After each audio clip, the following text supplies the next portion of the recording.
We are recording. I just got the notification letting me know that it's being recorded.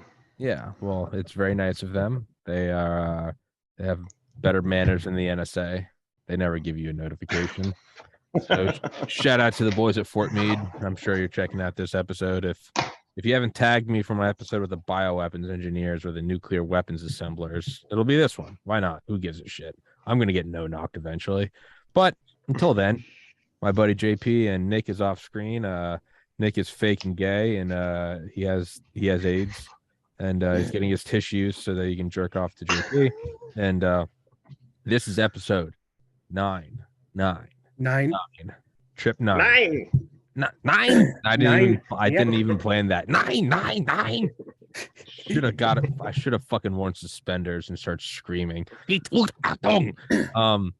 And your grass is about that tall in Germany, right? Is what? It's about that tall. Oh, my grass is about that tall. That I'm doing a podcast on that MacBook over there. And my camera's right there, and we're gonna be banned for this stupid shit because no, we can't be banned because I've been IP banned from YouTube, I've been IP banned from Reddit, and I've been normal Reddit. Yeah, and I've been normal banned from Twitter, and iTunes preemptively banned me. They just won't let me upload. They never have. From the get-go, I think they sniffed me out, and they're like, this kid's a cancer. He's AIDS. And I'm sure they all talk to each other, all those organizations. I'm sure they... Yeah, it's all through Google, and they all track what you look at and what you do, so they know. They pay big bucks for it. Yeah, well, yeah, I mean, data selling stuff and everything, but I mean, it's not even a conspiracy anymore because today's the 21st. 21 days ago, on October 31st, The Intercept published an article through a Freedom of Information Act about the Department of Homeland Security. Not like an unofficial suggestion from a government official who maybe knew a congressman or something, where maybe you could argue it was a bad apple. They had actual back-end portals into Instagram, Facebook, Twitter, Reddit, and YouTube. You don't code and maintain a portal by accident. It doesn't happen. It's not. Are you talking about the ticket submission thing that basically members would be like, hey, this shit needs to be looked at? They say flat, and it started, and what a fucking surprise! It started with vaccines, and then they wanted to expand it to the withdrawal from Afghanistan, border crossings, and inflation, and then it got leaked, and so kind of put the kibosh on that. But that's no longer a conspiracy. These are no longer private companies. This is a direct violation of the First Amendment, but no one cares because Nazis are bad and everyone I don't like is a fascist. Yeah. Their excuse is nothing. So that stuff has been going on for actually longer than what's been released. It's probably longer than I've been alive. Yeah. Well, yes. You mean Nazis? Yes, they've been around for a long time. But no, for using social media for doing people's background clearances. AP knows, from being intel aviation, they do very, very extensive background checks, and one of them is going through social media. There is a pilot that I flew with in a unit JP and I were in, and he got questioned about me because we talked about Obama Mouge at the time, about how one of his policies was absolutely wrong and inhumane, and he got flagged on a security clearance because we talked about it openly on Facebook. Just showing facts of what was going on. It wasn't, an NCO and an officer debating it and talking about the stuff like, hey, here's the fact what's going on. When you share something, make sure you share everything. Then the conversation started from there. Well, I mean, I think that would probably be expected, that they'll use that as a background check. That's kind of, in my uneducated, unexperienced opinion, I feel like that's probably, you understand that when you're undergo a background. Yeah, they're going to look under everything and anything.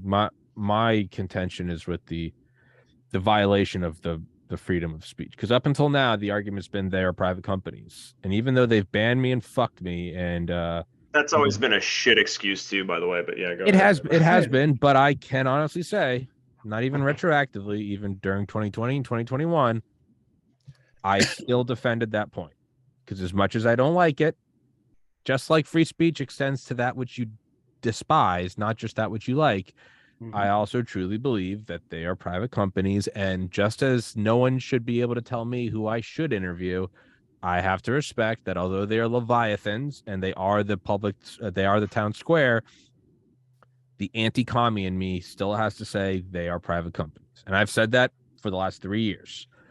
And I've always said this line: they are private companies. They are free to do as they please, and they are free to shoot themselves in the foot.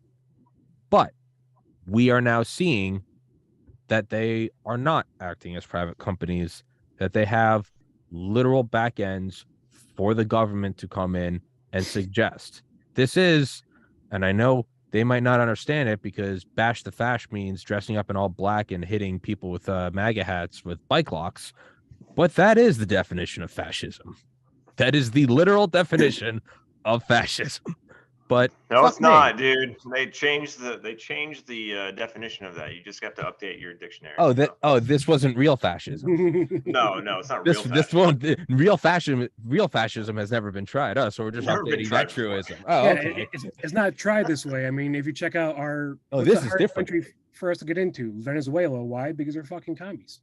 Yeah, it's like I saw a Reddit thread that I just have to view as a fucking anonymously because I can't have an account anymore. They just ban them instant. If I make a new account, it's gone within like an hour. It'll just say permanently suspended. They've got my number.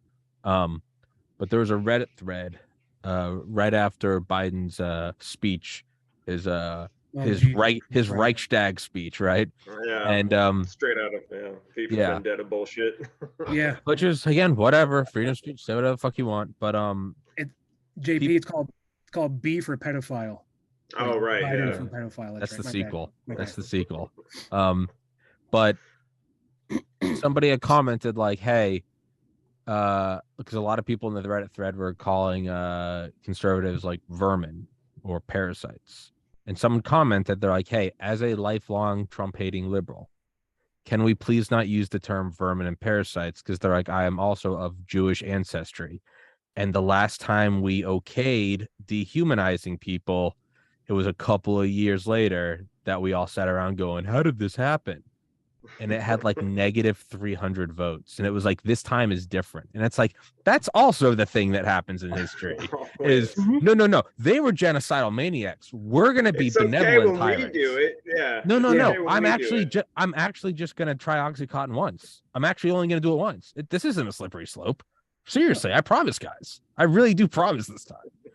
So, I don't know. I know at this point, I think I've dug the hole so deep that there's really no point in even trying to make peace because I will be jailed immediately during the communist revolution. So at this point, I'm just kind of trying to enjoy the ride down the slope of that. Yeah, I haven't shared anything lately if you haven't noticed.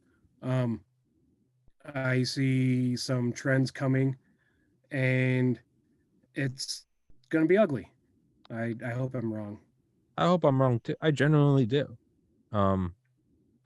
JP, I'm going to give you the difficult job and tell us why we shouldn't be wrong. Tell us why the future's optimistic.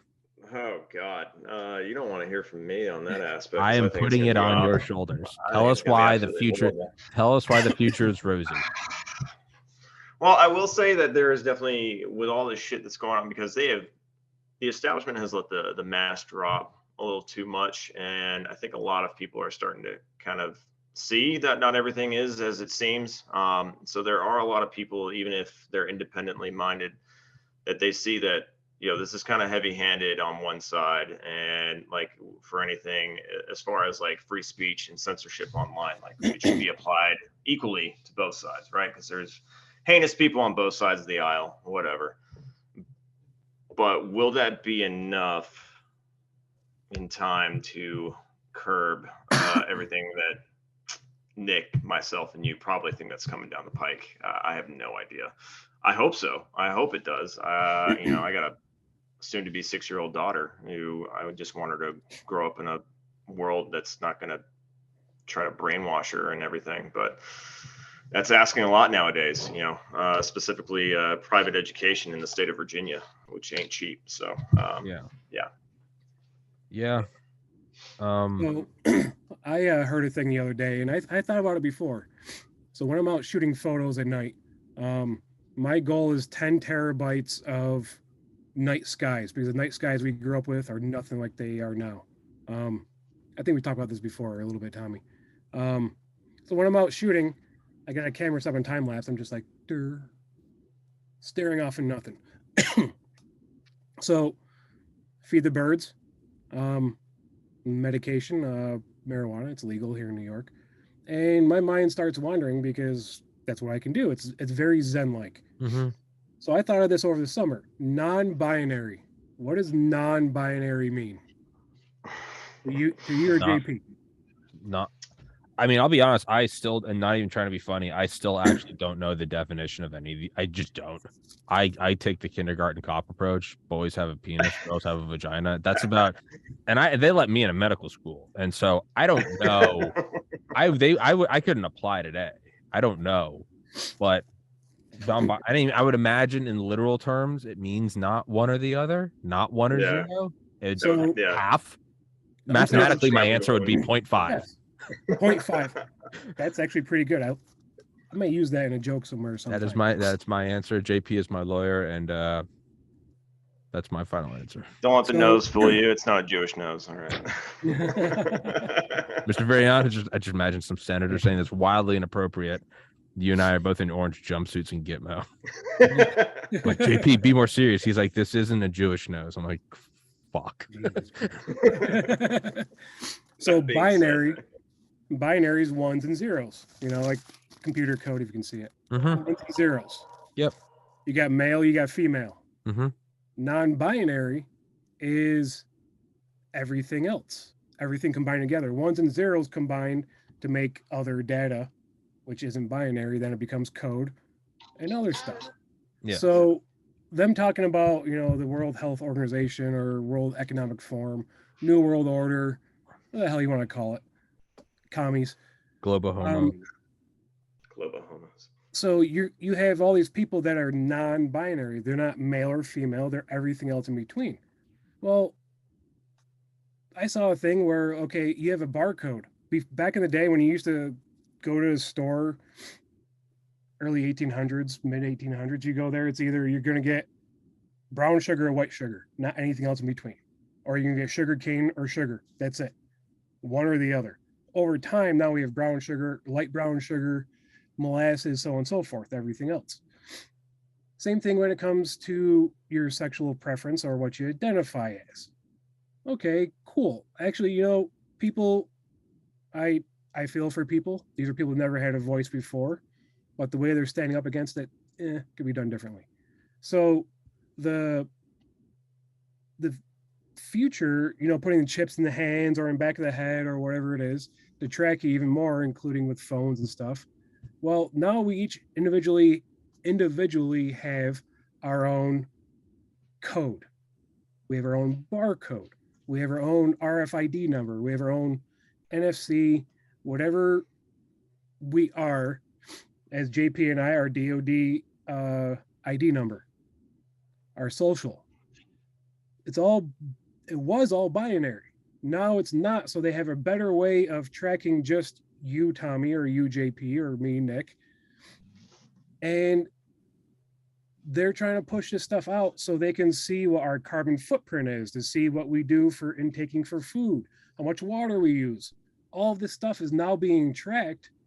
So it's no longer binary where, hey, you know, you pay your taxes, you make this much, you pay your taxes. You have property tax.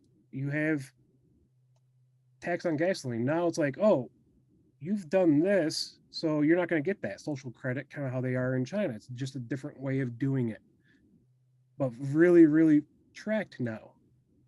That's what I see the non-binary as, is for them to track and pinpoint individuals. So like you said, Tommy, you're blacklisted everywhere because you have a podcast and you talk openly, because why not? You know? So that's what I think the whole binary, non-binary is another super in-depth way of tracking individuals with the modern technology that we have. So it's a higher resolution ID instead of a tag that says Tommy, they want your fingerprint in your retina scan and DNA. Yeah. And so like I personally like I don't give a shit. As much as I joke about like the gender, I personally don't care. It means nothing to me. It's not that I'm for or against it. It means nothing to me. I the most exciting part of my day is playing World of Warships on my new flat screen. Like I'm a really, as much as I scream and yell about the First Amendment and talk about philosophical, I mean, really, I just want to get in an Iowa class battleship and snipe Nazis. Like I don't give a fuck, but I will talk about it. I don't care. But and there probably is some truth to it, right? I mean, just like if you say, "Oh, you're a heterosexual," so all guys think this girl is hot. Well, then you get down to the talk of like, "Well, that's not my type." Well, then if you really want to get specific, you could say you have different types, and sure, that's a spectrum. All right, but like, I don't care. That's the thing. That's the thing that I have to get across the most is like, I don't give a shit, and like that's what I don't understand is if we have everything else figured out, if the world is perfect, we're running on nuclear fusion, there's no starvation, there's no crime, everyone has a lifespan of 300, there's universal health care and education, and it's just utopia. Well, then sure, let's get into the nitty gritty of what your preference is. But like when the world is so irreversibly fucked and like the primary social discourse is what do you identify as? Not only does it seem irresponsible and silly, the conspiratorial minded part of me starts to think that this is fodder. This is cake while they run away with all the fucking money. And the barbarians, instead of going through the gates, are instead saying, well, I'm a non-binary dragonkin. And then you have someone else saying, there's only men and women. And nothing happens. So I don't know. I don't really care. I think that's my 2 cents on it. It's how it's delivered, I think. Yeah. Yeah. Go ahead, JP. Oh no, right where you said, man, is how it's delivered. And the fact of the matter is that they're peddling it really hard to children, which kind of raises a red flag to me because children they're so susceptible to just new ideas, and regardless of what you think, what children all crave is attention. So if this is a means for someone to get attention, they will dive head on into it, hook, line, and sinker early on in their age. And I'm not saying everybody who does this is doing it strictly for attention, but I'm simply saying it can influence a kid's perspective of, hey, this person's doing this, pay attention. Well, I've wanted attention for a long time, and now I can do this, and now I get special treatment, and I get my own bathroom, and blah, blah, blah, blah, blah, this, that, and the other. It's basically, it's influencing children, and the fact that they're peddling it so hard, and the fact that really no one in the medical industry has come out and said, yo, it's a lot of money. It costs a lot. If we can tell kids to get on these hormone blockers, if we can convince them to chop off their fucking genitalia, that's a lot of money to be made. So, and that's kind of where it lands for me, is that it's another industry, it's another means for people to make money, it's another means for people to have control over a population of people, and that's why it fucking scares me. Personally, yes, I don't give a shit what you choose to identify as, I don't give a shit who you choose to sleep with. I do have a problem with you peddling this shit to my kid who knows nothing about this type of shit, doesn't need to know anything about this type of shit, and it's none of your fucking business, They always told us, oh, it's none of your business who I sleep with. Well, then stop putting it out in public. Like, precisely. Precisely. If I'm, what I always tell people, I'm like, if you don't like the show, like, don't watch it. If this isn't for you, I understand I'm crass. Sure, I get it. Don't watch it. Don't let your kids watch it. If it's not for you, yeah, tell me to fuck off. I don't care. But that's always my argument. My argument never goes, exactly. And also, like, I should be able to do my show in front of your children. Like, wait, what? Like, that's where it immediately gets weird. If someone's like, I want to paint my house pink. Cool. I want to cut triangles into my lawn. Go for it. And I want your kids to be present for all of it. I'd be like, what are you doing? What the fuck? Like, anything. If it's anything, it's like, I watch UFC on Friday nights and me and my friends have a UFC party. I'll be like, that's very cool. And your children should attend. No matter what it is. No matter what it is. The very fact that it's driven at children is the biggest red flag. It doesn't matter if it's gender fluidity or a new Big Mac. The very fact that they want your kids to know, that is the biggest, that should be a red flag on par with a chubby guy in a windowless white van pulling up to your driveway saying, I got candy and puppies. That is, but it doesn't seem to be there. What kind Instead, of puppies are we talking about? yeah, well, it Yeah, does depend. I mean, how cute are the? It's Fauci. Are they hyperallergenic? It's Fauci, and he's fucking beagles to death. All right, that's what it is. I'll beat him with the beagle. I will listen, but the point is this: is we're seeing it in Brazil right now, and I had a guy on here on Friday.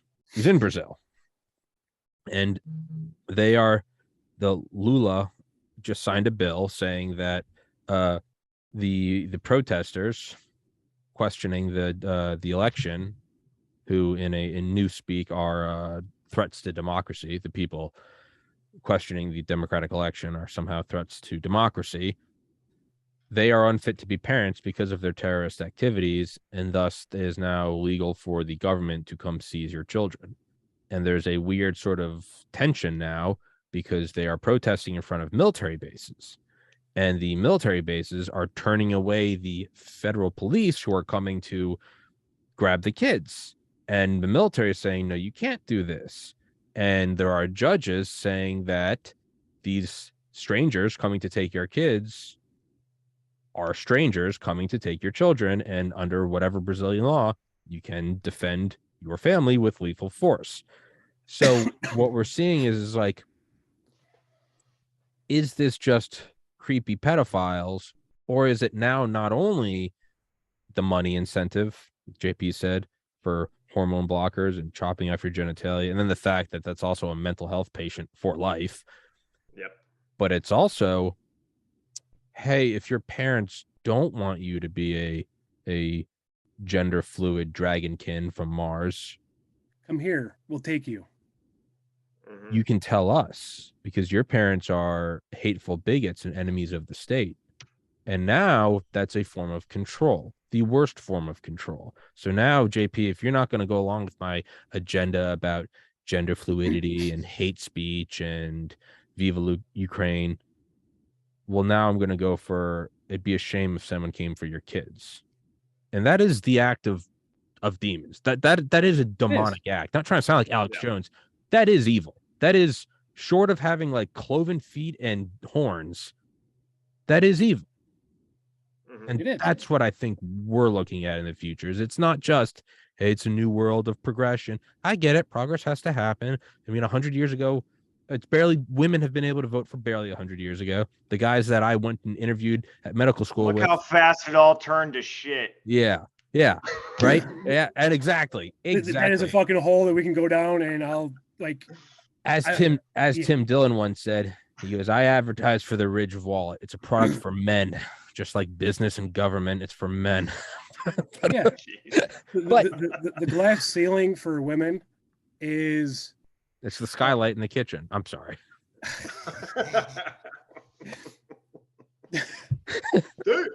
You. Yeah, the glass ceiling is about bread as a solar powered flashlight for them. It doesn't exist. It goes back to the destruction of the nuclear family, tearing apart mothers and fathers. Being able to live on one income, you can't do that anymore. You need 2, 3, 4, plethora. The women going in the workforce for equality, we're all for it. But when minimum wage keeps rising up, causing inflation, said this 3 years ago, there's a fallout. Look at right now, you need, like I said, 2, 3, 4 jobs to be able to survive and take care of your own house that your parents left you because it took generations for them to get to it. It's the lower wages and all that. Yes, there's unfair stuff with women's workforce wages and stuff like that. Absolutely agree. However, because you go and get it doesn't mean that everybody has to go and get it. So then everything has to rise up. It's killed the home. It's killed the family. It's killed community. That's the stuff that that gets under my skin. So I try to send it every second I get. Glass ceiling, shit. Mine sucks because you're standing on it. You know? Yeah. Mm-hmm. Yeah, and that's the shitty thing about it is all these things are so nuanced and interwoven. It's like Nick said, you know, like it's all connected. So we can't support a family on a single source of income. So therefore, people aren't having as many kids because kids are fucking expensive. People are working tirelessly. You know, two parents working 40 hours a week per person. You know, it's less time for you to be home raising the kid to be a good, upstanding member of society, to learn good values, all that other shit. So now you rely on the school to do it. Now what's the school doing? Well, the school's peddling all this fucking gender fluidity shit down your kid's throat and teaching them how to be commies. And it's just a perpetual cycle. Like the whole thing, it's a domino effect, and it's all going down the same fucking drain, unfortunately. So that cycle, JP, obviously to advance forward, you want to break a cyclical act or cycle of something going on. It's like trying to do the same thing over and over and expecting a different result. Insanity. So what is the biggest cycle that continues to happen? And now it's really not talked about. We talk about it in other forms, but it's not really talked about. And follow with that, how did you learn about it? What's the biggest cycle that continues on today, that's been going on for generations, eons, that we can actually stop with proper education or parenting? I would say there's probably two. Okay.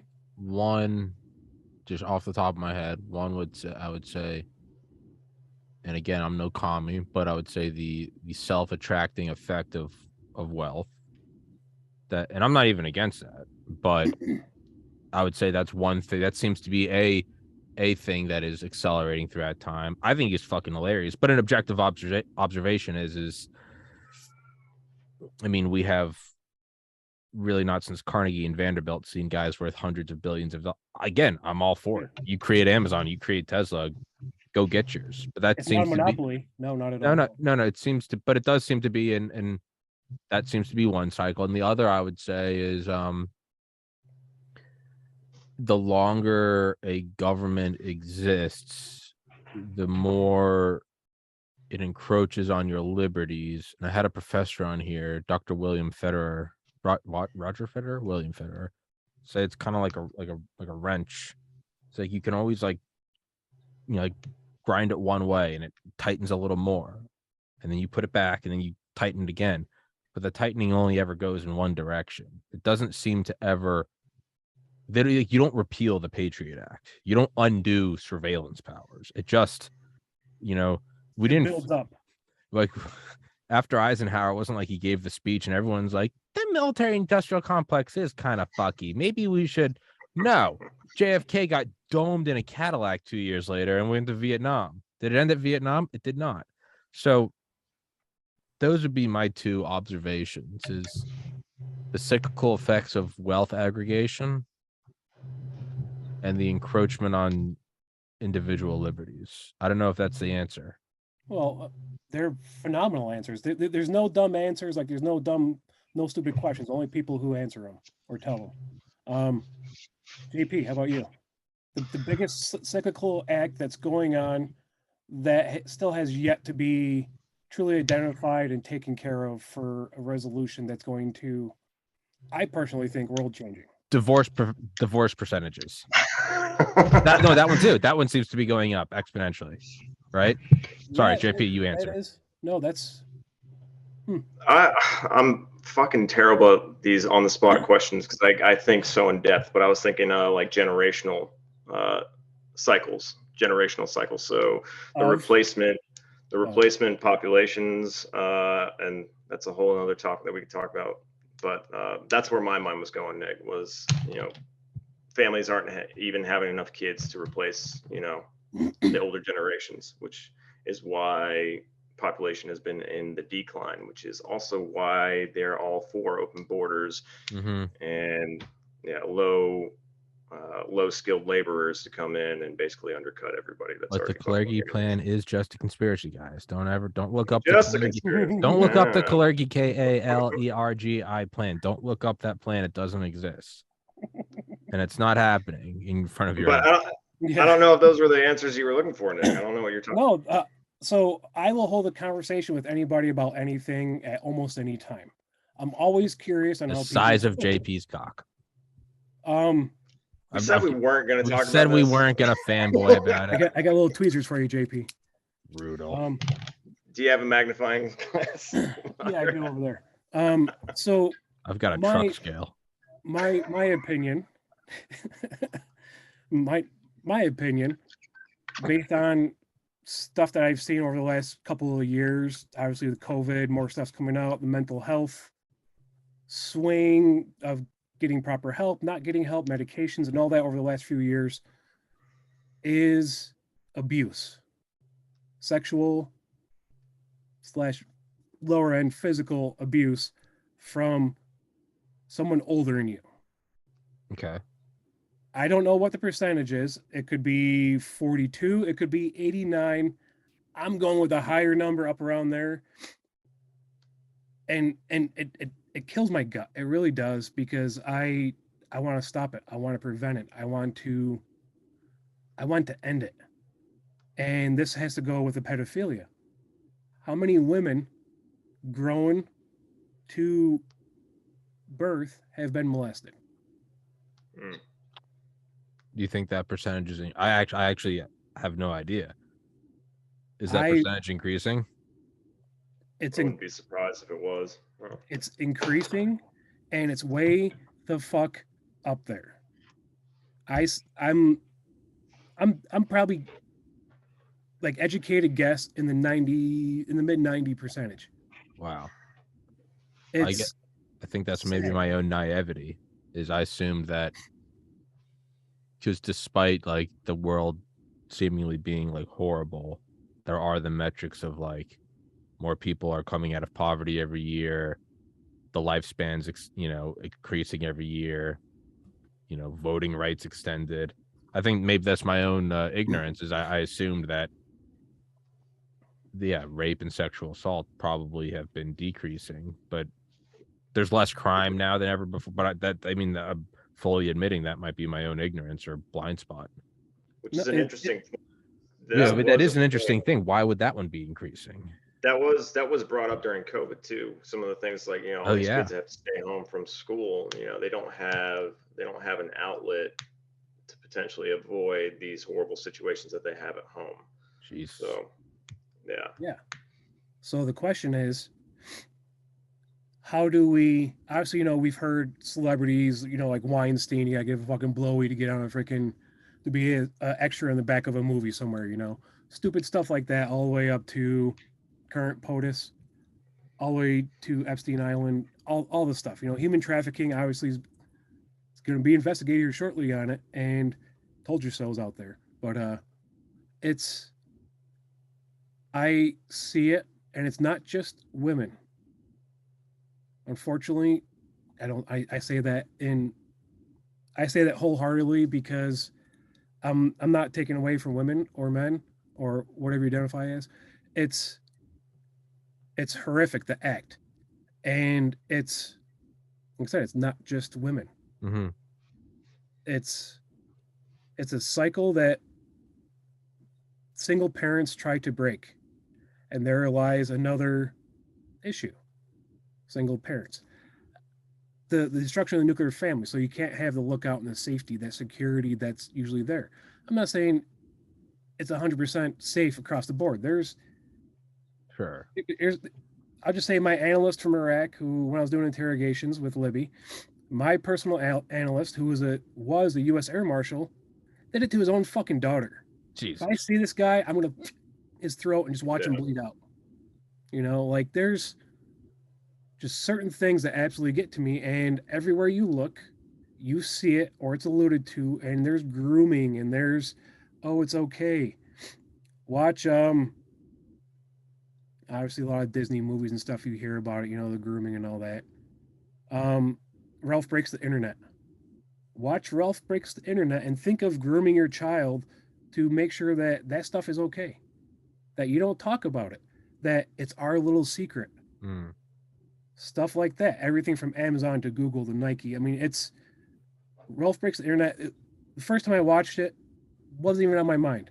This was when it first came out. I don't even know what it is.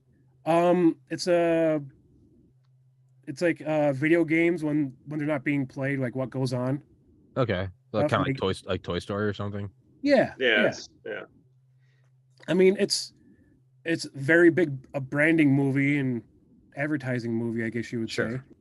But I watched that and I'm like, huh, there's all this stuff that kids are gonna learn to see and watch hundreds of times over.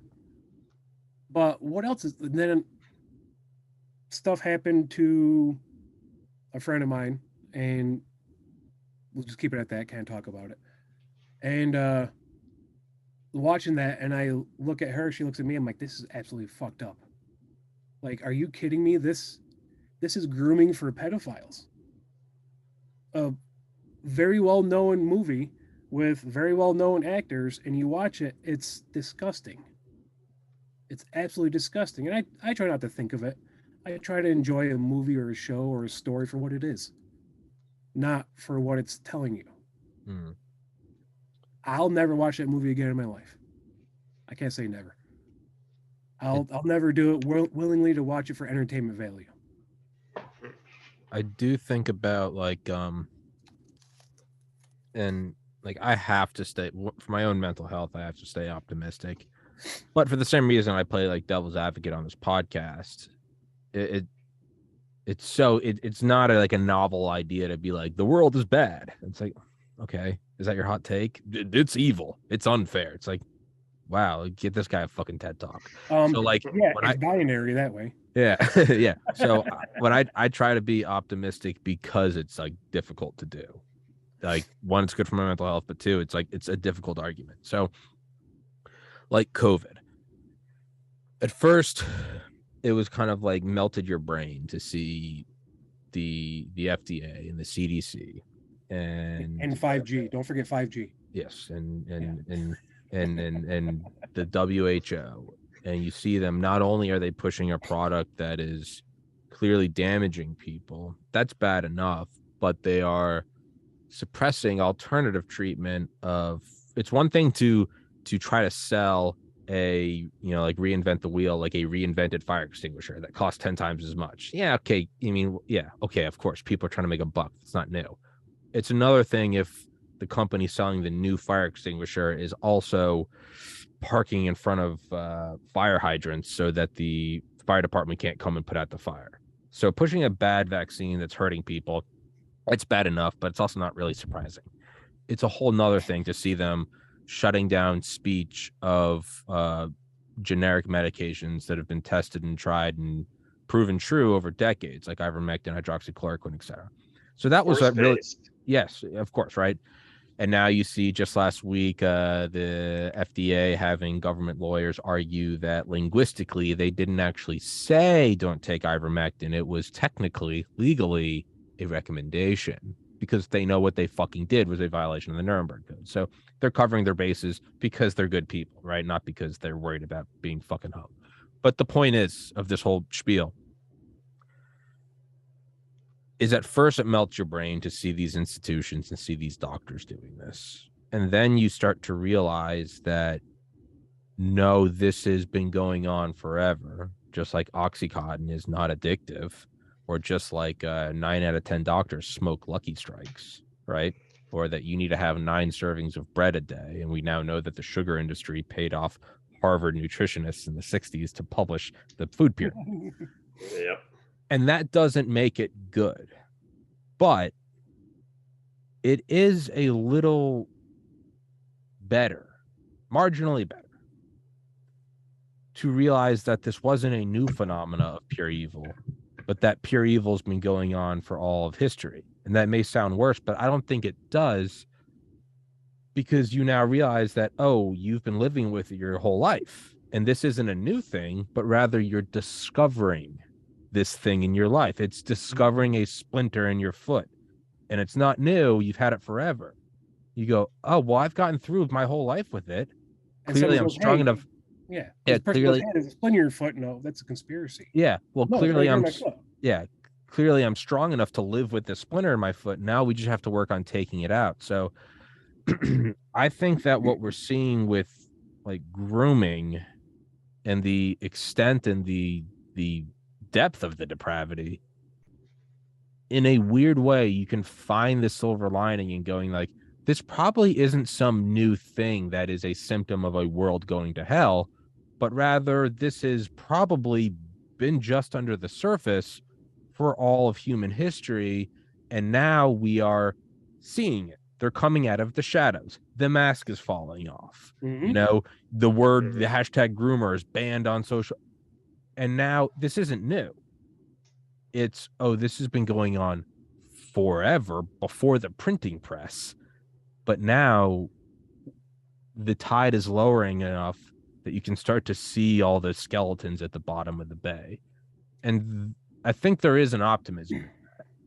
Is the world's not going evil. It's been evil. And Mhm. now we're seeing it. It That is a evolves. silver lining. It evolves. The face evolves on what it is and how it's acting. If you can, behind that mask, show what that face is, you're gonna know what it's doing, where it's going, where it's been. Yes. Knowing your history. Diagnose it. Point out Yes. the problem. Verbalize it. Put it out in the Yes. open. And this, the system for abuse, especially sexually, is, it kills me to say it's not what JP and I put our, and Dan and every other person, and you too, Tommy. Like you're a brother of ours, and stuff you do is more American than what we've been doing lately. I absolutely freaking spaced. Sexual abuse, evil. Yes. See the mask falls off. Know what it's doing. You're diagnosing it. You're putting it out in the open. You're realizing Jesus. My it's mind. The face evolves. Yeah, it evolves, and it's always been a factor. Now people have voices to bring it forth, and they get shut down because the system, there we go, the system is absolutely broken. rotten to the core. Broken. Yeah. In 2020, I can speak here in Oneida County, here in New York, which is, you know, Rome, Utica area. In October, there was over 600 sexual abuse cases in our county. It's, I don't even know, 13th, 14th biggest county in New York State. It's not very big. You know, with Utica, there's like 60,000 people. It's small. That is an absolute huge number, and it doesn't fly right through. Okay, this stuff happens. I got to bring it up, bring the evidence. Like, it takes a long time for it to come to actually court. 8-9 months, if not longer. And then you get to court, and they see it so many times. They see what's going on. They ask a couple of questions, and they have that instant profile of said persons on either side, and then they go and they just go with it. There's no punishment for it. There isn't. And you see them, you know, you can go on the neighborhood watch, whatever it is, and pull up, see where they all live. Okay, there's no real punishment for it. They did it, they're out, or they didn't even go to jail for it or prison, and they're out. There's no punishment for it. And then if a parent takes it in their own hands, then they go to jail or prison for whatever act they did: murder, homicide, battery. So the big question I'm trying to get at is, how do you fix this stuff? When this stuff is going on and we know it's going on, how do we actually fix it? I know we came on here for everything, but this is like one of the things that sucks. It hurts. Not for me. I mean, for me, for other people. The empathy for other people for it going on. How do we fix it? How do we prevent it? How do we punish for it? I think we push back against the normalization of it. I mean, that's for one thing. and as a parent, I should say, it's important for me. I've told my wife that whenever a red flag comes up with my daughter in her school that we're paying for extra out of pocket, I will go down to the school and fucking raise hell. I do not care. I don't care if they see me as the crazy father of this child or so on and so forth. I will raise hell. I will not accept that as something normalized in my child's life. She shouldn't know about that until she's of an age where she's already began to see kind of how dark the world can be. So that's kind of the thing, You Nick, go that to you were school and you talking. raise hell and nothing changes or it happens again. Then what? Yeah, exactly. And that's the thing. Like, it's not going to take one person doing it. It's really going to have to be a unanimous kind of movement for everyone to stand up and be like, all right, enough's enough. But have we gotten there yet? I don't fucking know. I don't think that we have. And the system is so fucked up that they've done their job, and they've done it well to incentivize people not to stand up. Like, well, look, if you go to the school board and claim that this is, pushing pedophilia and the normalization of pedophilia or whatever the hell it is that you're peddling, they're going to put you on a watch list. Okay, I'll fine. I'll pull it up. I would, again, just playing the positive devil's advocate on this show. Tommy, I'm just like you. It's both sides. Like I said, I try to listen to people, what they're saying, what they're trying to say. I guess it's the grown up interrogator in me finally coming out. Episode here, JP, I'll text it to you right now. Episode 974. I had on two individuals from the county I lived in Maryland up until a couple weeks ago when I moved, about two parents who really just did that, JP. We're just like looking at what their kids were learning, and they were like, what the fuck is this? And they went in, and yeah, at first they go, well, what can I do? I'm just one parent. Well, then you got to look at it this way. If you have like a bubble, like immunologically, if you have a bubble kid, right? You always wash your hands, and never allowed to leave the home, and they're sheltered, helicopter parent, you're hurting that kid because that kid has no literal immune system, but also doesn't know how to deal with anything, has never been punched in the face, has never been called a faggot, has never had his pencil stolen from him, like whatever. You are hurting them.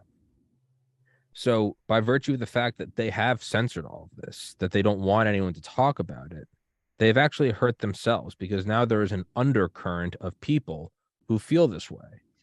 And so when you say, I don't think anything can be done on one person, there are a multitude of people, far more than you would think there are, because that's another point of censorship, is to make you think you're alone. When these two parents stood up, Darren Lombardo and Nicole Ackley, when they stood up and went to ask about it, and they just did like they just contacted other parents. It wasn't like one or two other parents were like, yeah, I'll take that up with you. Like 9 out of 10 or more than that, like 19 out of 20 were like, I'll be there with you. Like, I'll take the day off work. I don't give a shit. I'll be there. And they were like, what the fuck? So they went there thinking like it was just going to be like a futile, like David versus Goliath. They went in, ran for their school board. They like swept everything, removed everyone, and completely removed like the sex education from like second graders. And it was a moment of, this was like 2 months ago. And so it was a moment of like, well, what can we even do? That's part of the propaganda, is to think that you are alone. They don't want, not to sound like some new age motivational speaker, but like you can enact change. And all they did was had the balls or ovaries to go do it. Not only did it like kind of work, it Worked really well. across like a nuclear bomb. It like sterilized it. They completely destroyed it. And another thing is I've had on this guy several times, Basil Baz, former CIA ground branch operator, black ops paramilitary, and he retired and now hunts pedophiles. He is a angel on earth. He literally hunts pedophiles. I love that man. Is he part of the task force that does it? Part of the what? So he has his own thing called ARC, the Association for the Recovery of Children.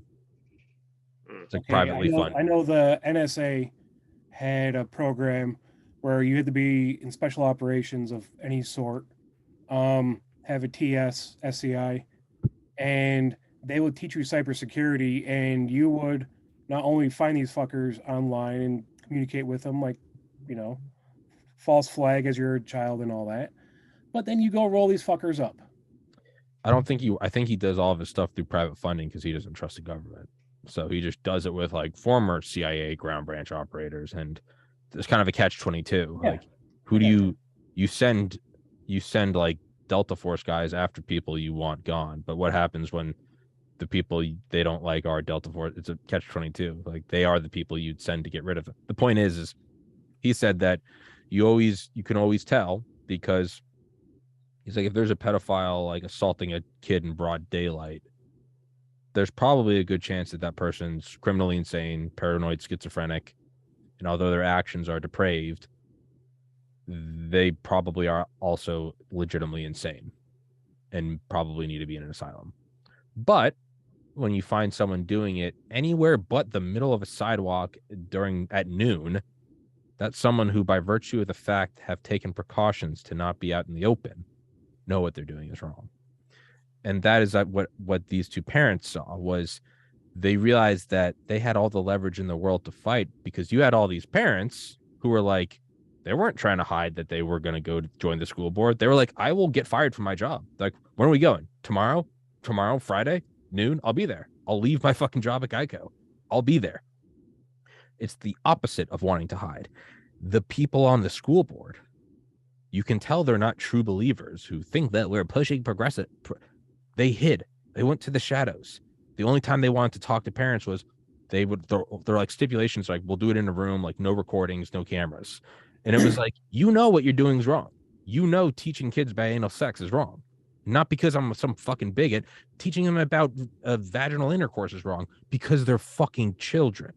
I mean, not the parents. I mean, I'm sure some of the parents are fucking children because they want to teach the kids. They are pedophiles. I mean, the term, they're fucking children. You shouldn't be teaching them this. So that is, you kind of have, back to the bubble analogy, what seems like overarching suppression is you're actually creating a very prime, fertile ground for people that want to. It's in a forest that's bone dry, and all it takes is one spark to light it. So wonder why my most viewed episodes aren't whatever.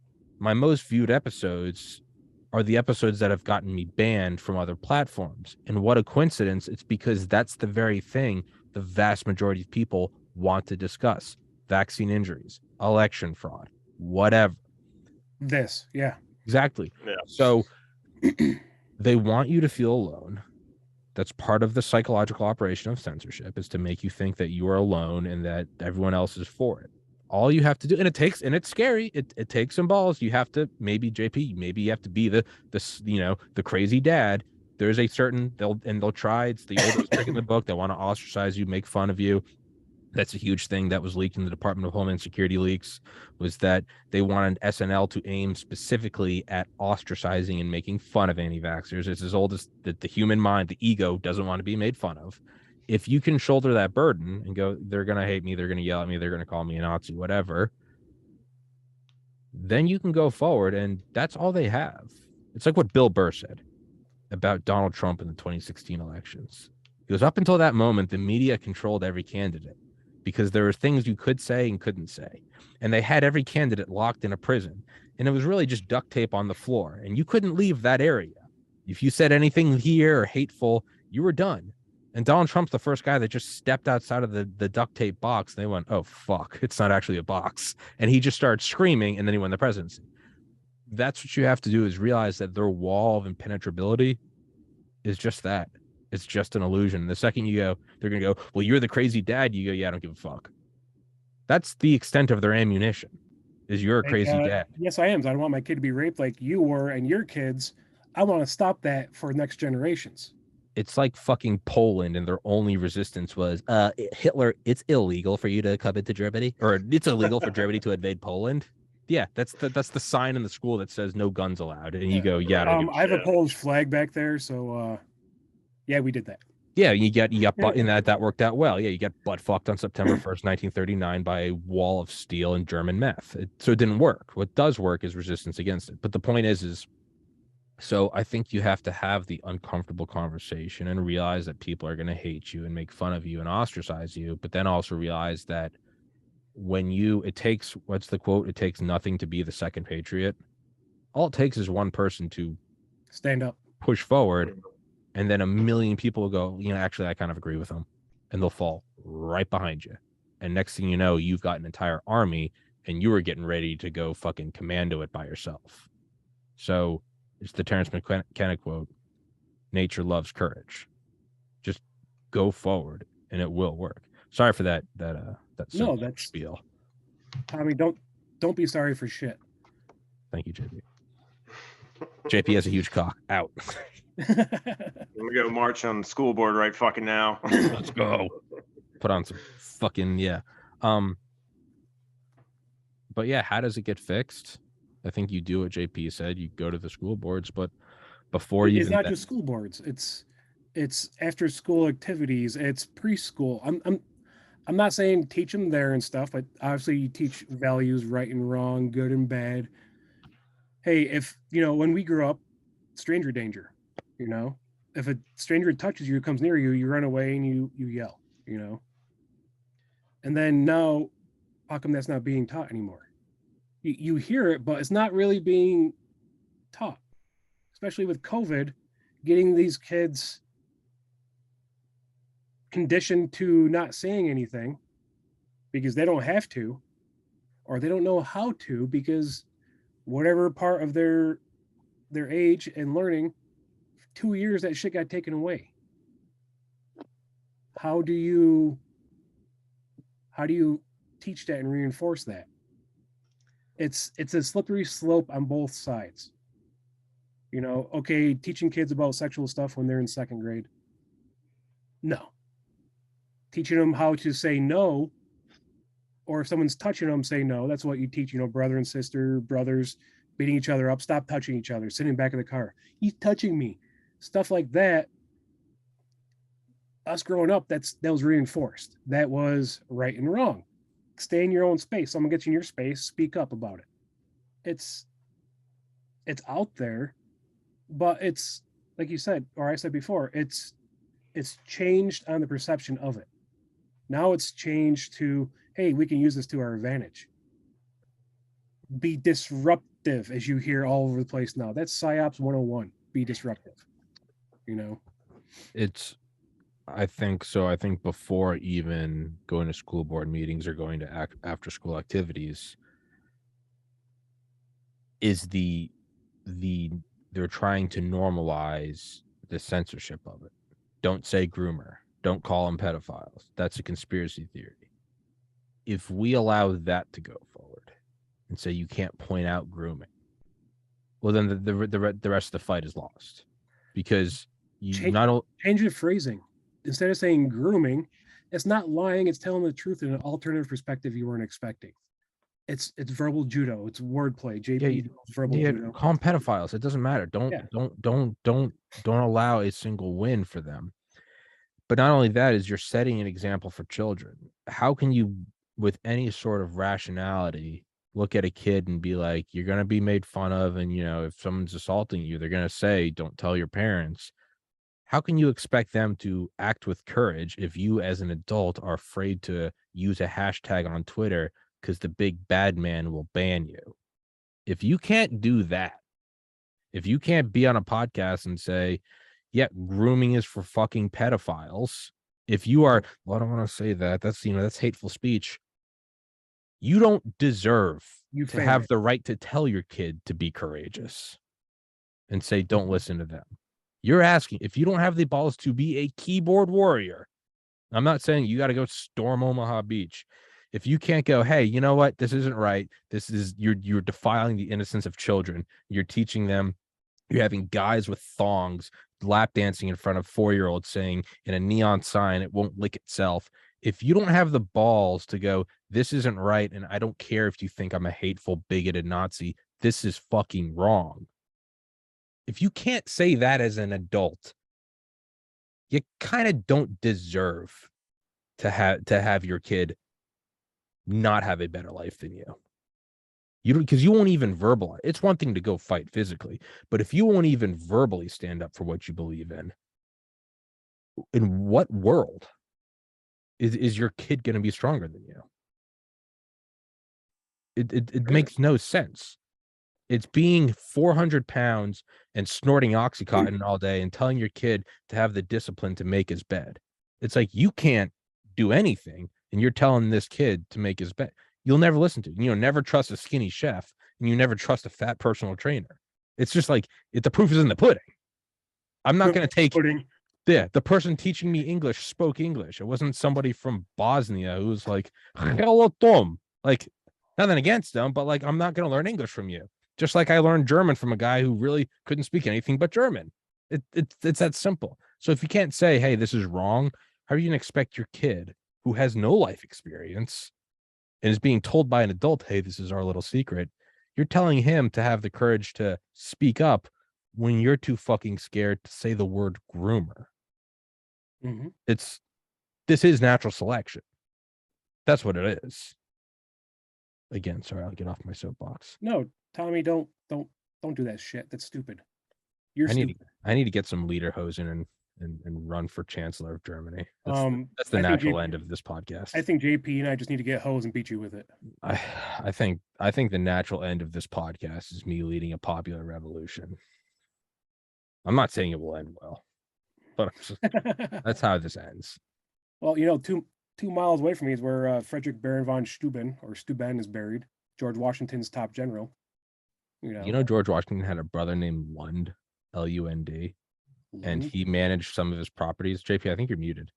And he managed some of George's properties, and apparently he was a really bad property manager. Like, he didn't really collect rent on time, and it just makes me think of like a Will Ferrell-esque movie.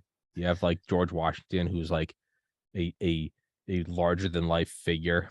They wanted to make him the king of America. And then he has a brother who's just kind of like a shitty landlord named Lund. I just imagine George pulling him aside, being like, "What are you? Like, do you even care about yourself? Do you even respect yourself? I led a revolution against the Queen's Navy, and you can't collect fucking rent on time." Sorry, fun fact. Again, I stormed the Delaware Christmas Eve to kill a bunch of fucking Brits. Yeah, and you can't collect rent from properties you own.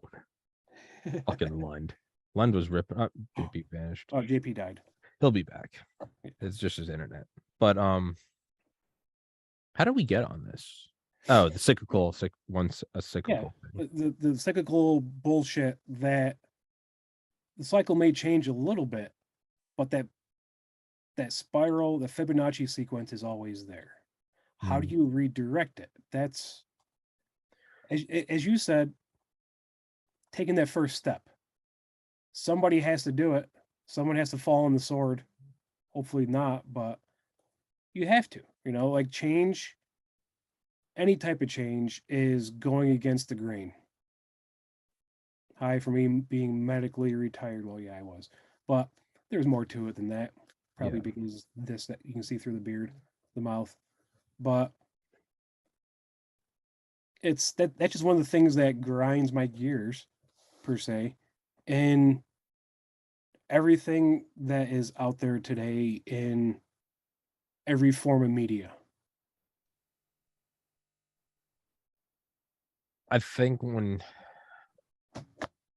you said, these cyclical things, it kind of makes me think of like, I always think of the analogy, and I can never get the names right or who they were, and I probably should because I use it so much. But in World War II, someone had the idea of like, instead of bombing or instead of trying to blow up every tank, what if we just blew up the tank factories? And then someone else, and this was just in like one part of Germany on one front of the war, so it's kind of a microcosm. And someone else was like, well, there's 5 tank factories in this one area. I think it was Silesia. And they all linked back to like one hydroelectric dam. So all the power for all the tank factories. Someone was like, yo, why don't we just bomb the power plant? And they did that. And then all tank production stopped. And so that to me is like the definition of like, work smarter, not harder. And so again, it's no novel idea to say that the world is fucked. But then I think like, instead of trying to identify every leaf and every root, why not just try to find the central source? And it seems, I would say the founding fathers nailed 2 of them: freedom of speech, and then if that doesn't work, the freedom to defend yourself. And I would say there's probably a third that we could get to, and it's the importance of the nuclear family.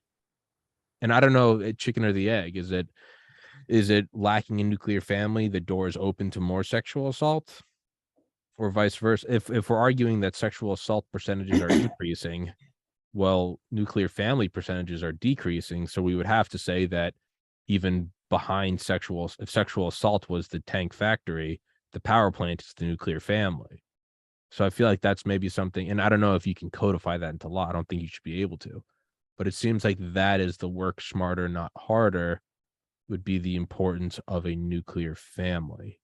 Because if you So can do that and kind of inhibit a larger, not all, but a larger percentage of sexual assault, that may be stopping the downstream effects of sexual assault, which are manifest as a million different problems and mental illnesses and traumas that then result in, whatever, that hatred. child doing it to somebody else because it happened to them. Not only that, but then also drug use, and then it all manifests as I'm a dragonkin, and I'm in and all these other, and then it What the fuck's results a in dragonkin? I don't know. We can call it. I don't know. Okay, I was just wondering. Yeah, but then that results in then I don't want you to challenge me, and then that leads to censorship because I don't like being it all. So there is a way to sort of zoom all the way out and be like, what's like the most important foundational block in this? And it seems like a nuclear family is one of them. Yeah, I personally think it is that. You said Bosnians. All right, I'm really good friends with a bunch of Bosnians here in Utica. I have nothing against Bosnians. I was just pulling a country out of Oh context. no, it's a perfect segue for a great conversation for the good that's going on in the world today, because there is a lot of good. Everything is negative this, negative that, negative this. What's good? You watch NBC News nightly, 6:30 Eastern time. The last 7 minutes is when they talk about something good. All the rest of it's bad or negative or straight up propaganda.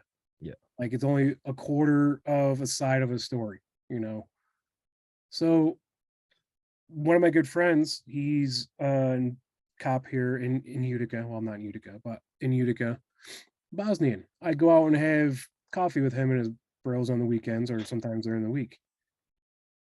I got accepted right in, even though I'm Polish, Welsh, American, obviously born here, Ukrainian. Yeah, I'm Ukrainian and 1% Jewish. There's the 1%. We talked about it before.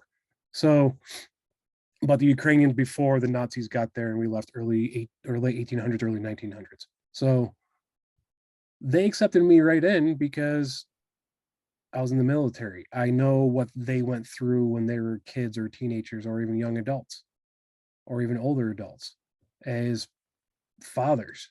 Like born raised Catholic, and most of them are Muslim or Catholic or Protestant. It doesn't matter. I don't care what your faith is. Are you a good person? And it comes to doing good. And I have another brotherhood, which is great. And it's these people that came here from war to live the American dream. You and I were born with it. We get little pieces along our lifetime. They came here, they became US citizens, they get everything all at once. Hey, you get 0 interest on your first house. You get this, you get that, you get education. Us, it's dragged out our entire lifetime. So here's people busting their asses, some really, really, really good people, bad shit happened over there, and they're still trying to make a change over there. But it's the good that they do by each other, by that community, by that brotherhood, by that family. We're family, me and them, us, JP, like we're family. We're brothers. And if you understand that, that's a different type of family. Is it a nuclear family? No. But you can rely on that family to back you up also. That is another, I'll say, devil's advocate of the good side of this, is that there are other families that can help you. The school system used to be able to go talk to your school nurse or your guidance counselor, or principal, or even your teacher. Now, why would you? You know, I'm not saying that for all. There's Sure. phenomenal teachers and guidance counselors and everything. But it's so bastardized everywhere. And again, that's another propaganda or twist on what's going on for that said control. Yeah. So there's good out there. And I enjoy that good. I enjoy being happy. I enjoy holding the door for people when they walk inside. Why? So I can look at something on them and make fun of them. Yeah. You know? Yeah. Like, hey, you see this person's eyes are way too close to each other. Yeah. You know? But it's just trying to be a good person, trying to be a decent person. I've seen what people can do to each other, and it sucks. So now I'm trying to spread the good, but you can't have the good if you don't know the bad. If you don't know where you've been, you don't know where you can go. It's being optimistic, which I've developed over being an adult, I guess, being on the military and some bad things happening. But you know, there is a lot of good. I guess maybe it's like a defense mechanism of my own mind. But I guess I just refuse to look at the world and say it's all fucked. Like, it's like grinding on a video game for something, right? And you got to get all the XP, and it takes like weeks. Like, again, I'm playing World of Warships with my buddy Matt right now. It's fun, isn't it? It is, and it takes like fucking like 8 days of gaming to level up one ship. Mm-hmm. And you never, there's no point in giving up right before you. Hey JP, there's JP's back. But there's no point in giving up right before you level up because you've done so much work. So, although the world seems so fucked, I guess another part of me is like, it's like what Eisenhower said about like why we need to prevent nuclear war. He said that we are in a society that has painstakingly taken millennia and hundreds of empires cumulatively to get to where we are now.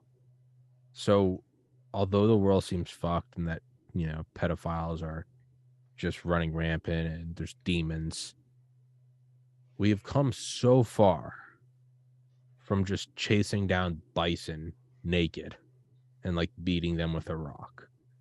Like, we're doing a podcast, communicating at light speed in vastly different areas of the United States.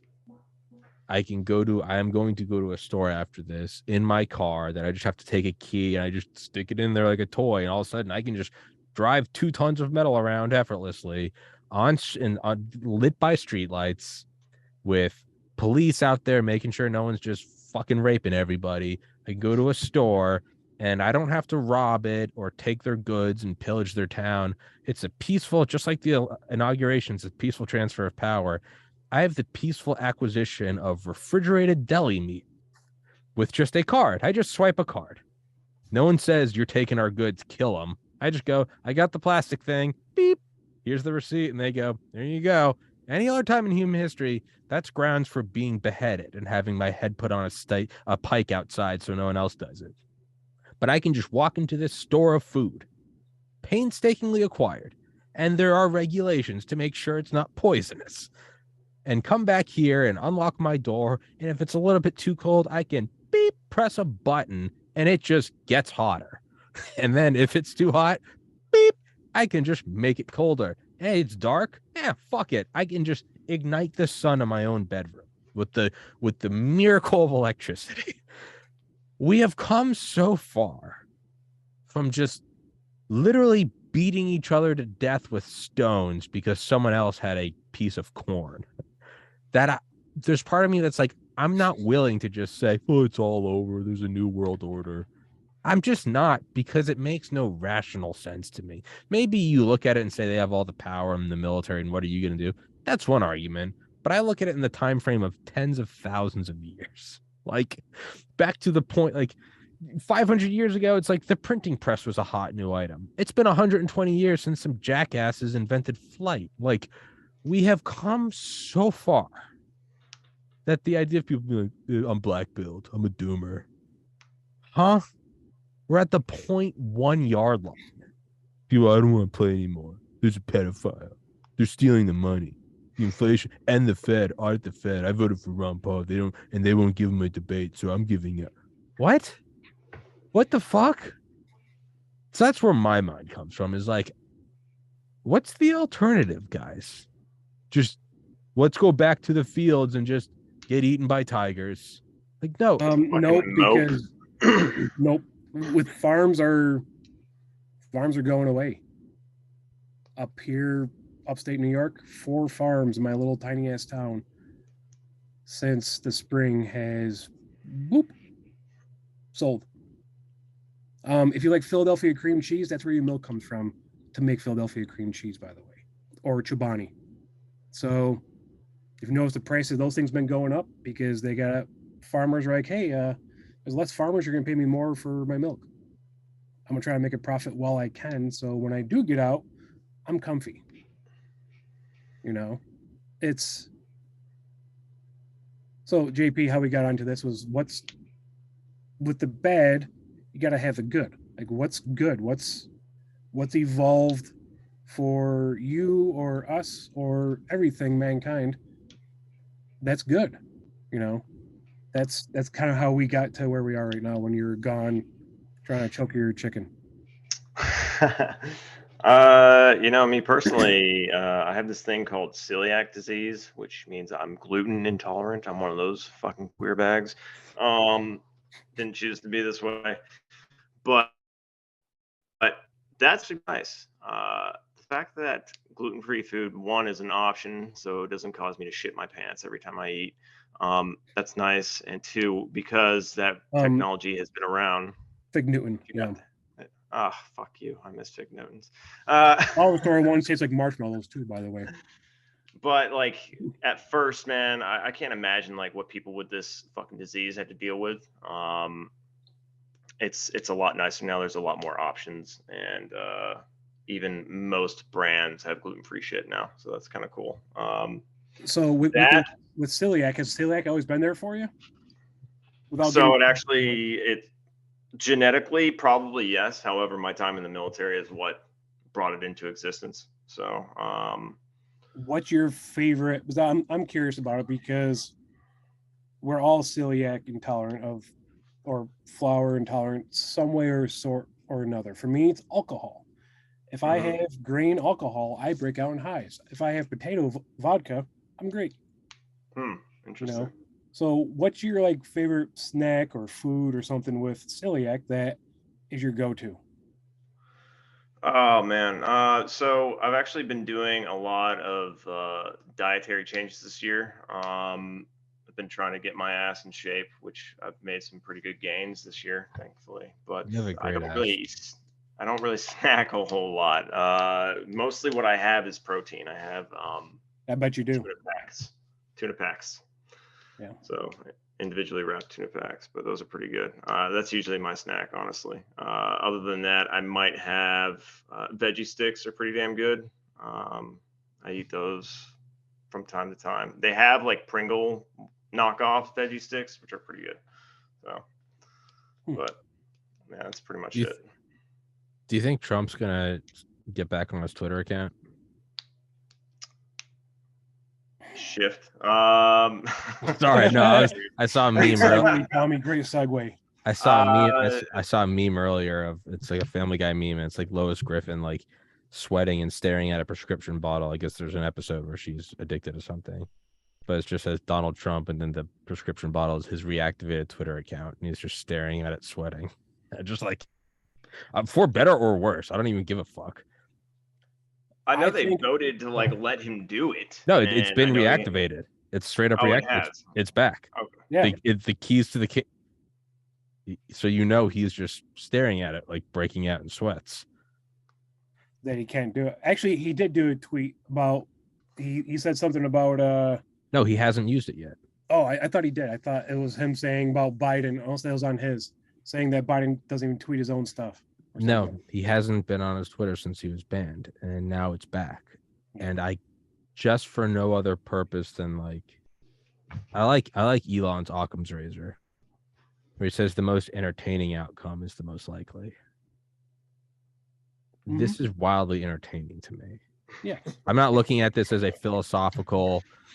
I'm gonna put down the baton of arguing for free speech. There's no deep philosophical battle I'm waging right now. This is purely like eating popcorn. I'm like, is Trump getting? Yeah, we've talked about deep, heavy issues for the last hour and a half. Now, like my lowbrow, like monkey throwing shit. I want some entertainment. I want, like, are you not entertained? This is my Coliseum. I want to see Trump just tweet something hateful and half the nation's brain explode. I think if he's actually running for 2024, there's no way that he's not going to. There's no way he's not touching it. It's money away from his platform. That's the only thing I can see is it's money away from his platform. Only thing he likes more than money is attention. Exactly.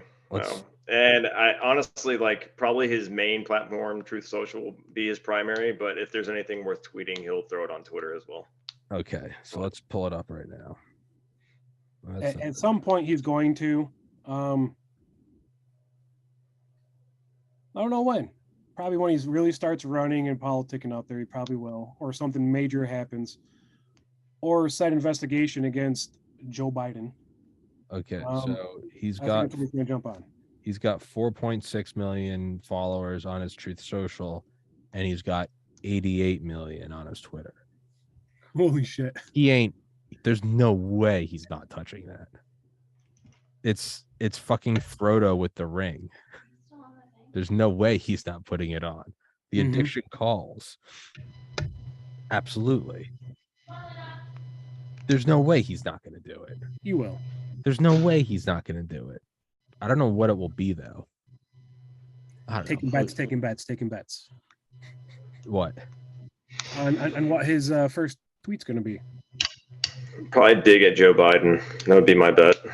I'll say Hillary, the twin. Hillary? I think it'll probably be something like your favorite president is back. Oh, all right. It'll be something self-aggrandized. Oh yeah, no. You gotta remember. You gotta tie in the ego. You gotta dial up the ego. Yeah, he'll go on. I would imagine it'll be some sort of like greatest hits tour. He'll start posting stats about his presidency, right? He'll start pulling out all the good ones. He'll start tweeting at Kim Jong. He'll 100% get involved in the Ukraine war. Like he will be he'll move the needle on a war. I call it propaganda. Whatever it is. Yeah. It's whatever it is. Massive psyop. If you notice that, like wherever aircraft get shot, Russian aircraft get shot down, it's the same fucking field. Mm-hmm. Tens, like 8 holes in these fields, in the same fucking fields. They show the same B-rolls. It's a very dangerous field. I don't know. It's hard to believe about that. Right?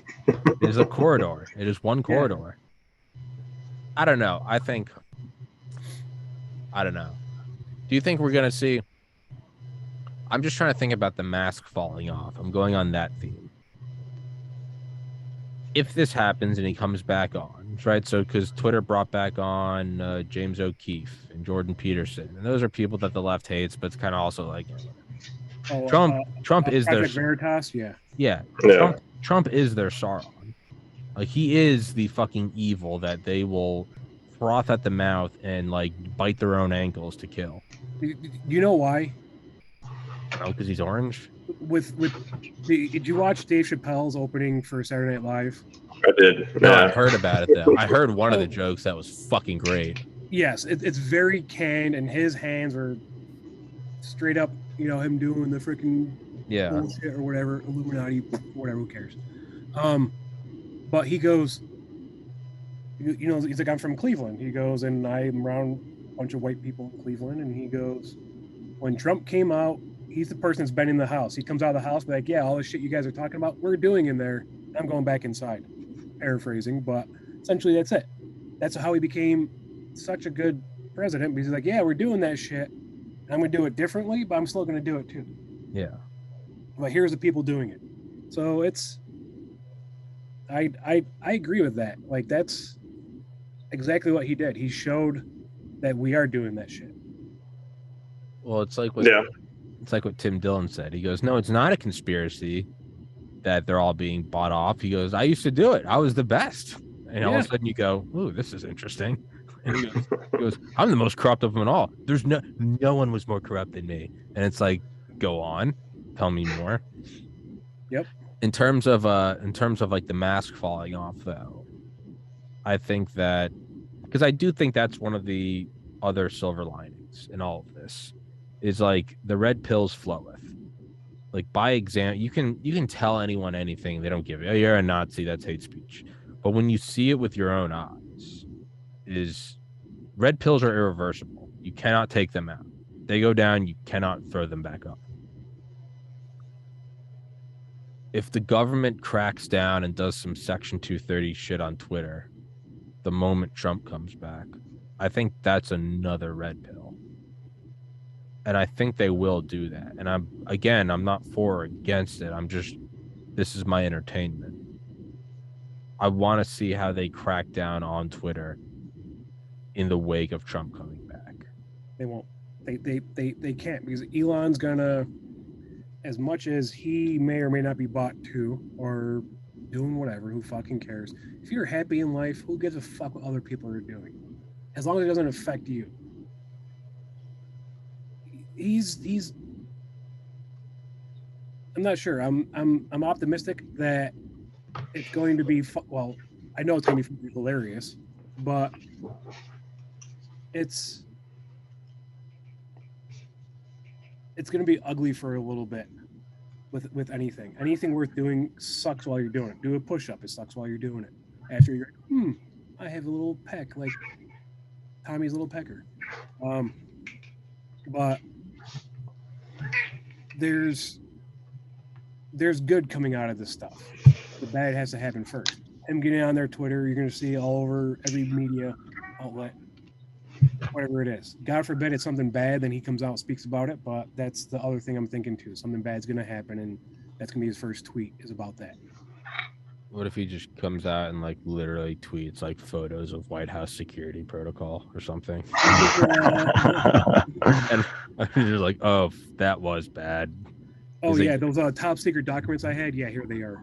No, if he's just like, here's the secret entrance to the Oval Office, and it's like, oh, fuck. Like, here are the SAM sites placed around DC. They didn't want anyone to know about it. They didn't work on 9/11. Sad. You'd be like, sad. You'd be like, oh god. All of a sudden, you're like, am I for free speech? You'd have to start questioning that. People think we have this many nukes. We actually have this many. Dude, holy shit. That might be bad. I don't know. I kind of do like Alex Jones had a theory, and I know he's just been fined like $3 trillion, but he had a theory back in. That's stupid. Yeah, no, it's retarded. But he had a theory back in like 2016, and it was that Trump is a psyop to get the traditionally free speech loving left to start hating free speech because it's the only way they could do it. Because if you're playing both sides, and right, let's just say there is a new world order and you're trying to do the left-right paradigm in order to consolidate your power, how you would do it is you would bring in Trump because that's the only way you would get the left to hate free speech. I do kind of like that conspiracy. Yeah, but that would have to mean that before that they were all for free speech, which they weren't. They weren't. Yeah, I guess you're right. Well, they said they were, but they actually weren't. Yeah. Right. They stood on their laurels stating that they were, but anytime that you said something that they didn't agree with, they would just, it was basically the same thing that they're doing now, just kind of dialed down a little bit. They would call you Nazi. It's the same thing for the last 150 years with slavery. You know, it's the Democrats that were doing that. You didn't forget. Like it's you should do as I say, not as I do. Mm-hmm. And when you call someone on that, they get their panties wadded up, you know. But so Tommy, how's Maine? It's fucking gay. It's I don't know, man. It's a fucking I do a podcast from an apartment. You know, the view's different, the weather's different, but I mean, I have the same mundane life. I go to the gym every morning and scream at a microphone for an hour and with no tangible evidence that it will, somehow hope that it works. So yeah, I would say I'm digging a hole deeper and deeper in my own psychosis. But now I'm just doing it in Maine. It does sound pretty gay. That is pretty fucking gay. Well, that and all the dicks in my butt. I do kind of hope that we are going to see like a, you know, there was an Onion article that my older brother John always loved, and it was just talking about like the buildup of unconventional or conventional explosives as opposed to nuclear, right? So we had the Moab, and then the Russians created the FOAB, the father of all the thermobaric bomb. And there was just like a blip from some guy. And he goes, well, you know what? In the hours leading up to World War III, we're going to see a spectacular demonstration of conventional weapons. And like, it's the smallest of silver linings, but I do kind of think like, as we play this game of musical chairs with thermonuclear Armageddon, but no one wants to detonate the first nuke, we are going to see a spectacular fireworks show of conventional weapons, of a huge thermobaric bomb, a tsunami machine, a space-based laser, and then someone's going to pop the cherry and just nuke New York, and then it's over. But the plus side is we're going to see some wonderful things that we're never going to be declassified. We're going to see rods from God. We're going to see there you go. You said it. We're going to see drone fighters. We're going to see the Area 51 tech, holograms. It's going to be great. And before the nuclear flash vaporizes us. But so there's an upside in the moments before World War III. God, yes. Yeah. The giant tungsten rods. The tungsten rods the size of telephone poles that are the size of a nuclear explosion without the fallout. And it's like, yeah. Yes. Love that Cold War mentality. Better living. Bomb the savages. Bomb them from orbit. We'll teach them English and democracy. JP and I have talked about this a lot, just kind of like the old timey, just like if you go back and look at like what was normal back then, it's just insane. And I'm reading a book right now. I don't know when it was written, but I think it was before World War II. Let's see. Well, he died in 1931, Gustave Le Bon, and he wrote a book called like the crowds or something. It was like an observation of crowd, and it's interesting because he wrote all of this before Hitler came to power.